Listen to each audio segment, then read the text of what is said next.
თბილისის სტრასბურგიდან ვიზა ლიბერალიზაციის საკითხზე ახალ გზავნილებს ელის საქართველოს საგარეო საქმეთა მინისტრი ევროპარლამენტშია. მიხეილ ჯანელიძე ორდღიანი ვიზიტის ფარგლებში ევროპარლამენტის ვიცე-პრეზიდენტს უნდა შეხვდეს, ასევე დღის წესრიგში არის აუდიენცია ევროკომისართან სამეზობლო პოლიტიკის და გაფართოების საკითხებში. განხილვის მთავარი თემა კი ჩვენი ქვეყნისთვის უვიზო რეჟიმის ამოქმედების საკითხი იქნება. ქეთი ქარდავა ისაუბრებს ახლა სტრასბურგიდან.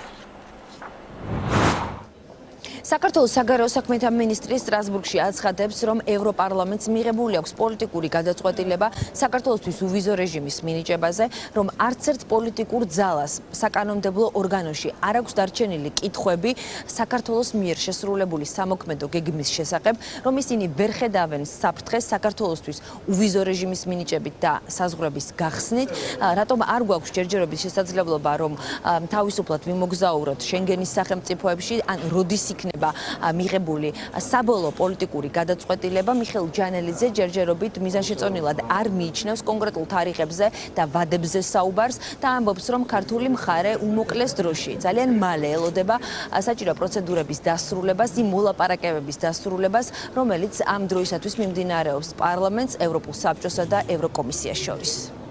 დღეს შეხვედრებისას ცალსახად ხაზი გაესვა, რომ საქართველოს მიმართებაში არა მარტო მოსაზრება არის, რომ საქართველოს ყველა ვალდებულება შეასრულა და მას ეკუთვნის, არამედ ევროკავშირის პარლამენტმა დღეს სადაც ვიმყოფებით, უკვე გადაწყვეტილება მიიღო შესაბამისმა კომიტეტმა საქართველოსთან დაკავშირებით. საქართველოს საკითხი გადაწყვეტილია და ეს პროცედურები და ინსტიტუციური განხილვები უნდა დასრულდეს იმისათვის, რომ საბოლოოდ საქართველოს ვიზა ლიბერალიზაციის პროცესის დასრულდეს.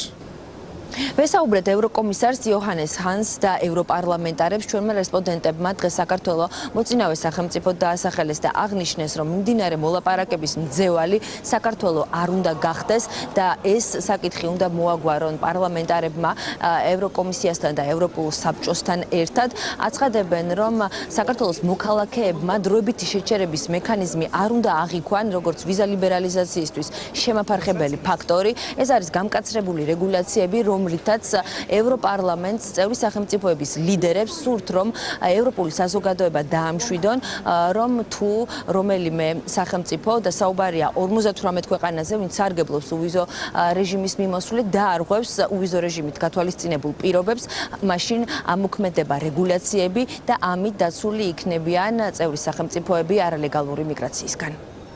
საქართველოს სამოქმედო გეგმა შესრულებული აქვს და უვიზო რეჟიმის მინიჭებაზე, ანუ ვთქვათ, რომ არსებით საკითხზე დებატები არ გვაქვს. საქმე ეხება დროებითი შეჩერების მექანიზმის იდეას. მინდა დაგარწმუნოთ, ესეც არ ხდება მხოლოდ საქართველოს მიმართებაში.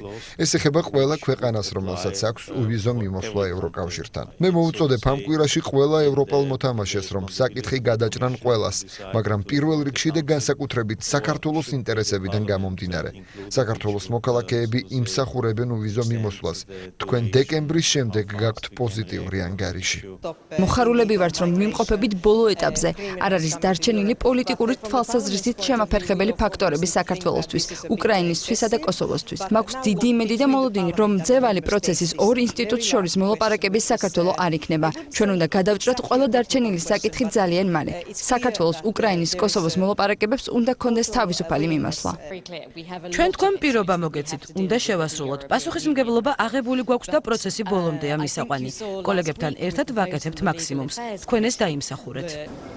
ევროკავშირის მუდმივმოქმედი ელჩები იმსჯელებენ დროებითი შეჩერების მექანიზმზე ამ კვირაში ბრიუსელში და გადაწყდება თუ როდის გავაკენჭისყრაზე საკითხი, როგორც ევროკომისარმა იოჰანეს ჰანმა განაცხადა, პროცედურების დასრულება ვიზა ლიბერალიზაციისთვის პირველ რიგში ორგანიზაციის ინტერესებში შედის.